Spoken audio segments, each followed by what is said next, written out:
చాలా మందిలో ఉన్నటువంటి భయంకరమైన లోపం ఏంటి తెలుసా? గర్వం.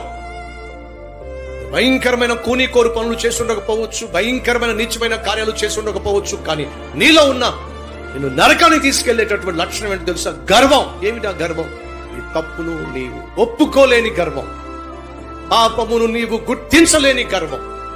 మరలా చెప్తున్నా, నేను ఏ తప్పు చేయలేదండి అని అంటే నువ్వు రక్షించబడే ఛాన్స్ లేదు. ఎందుకని? యేసుక్రీస్తు అనే రక్షకుడు పాపములను ఒప్పుకుని వారిని రక్షిస్తాడు. ఈ లోకానికి వచ్చింది మంచోళ్ళ కోసం కాదు, ఈ లోకానికి వచ్చింది నీలాంటి మంచోళ్ళ కోసం అసలు కాదు. ఈ లోకానికి యేసుక్రీస్తు వచ్చింది నశించిపోతున్న వారిని, దానిని వెదకి రక్షించటానికి యేసుక్రీస్తు లోకానికి వచ్చాడు. ఒప్పుకోవే.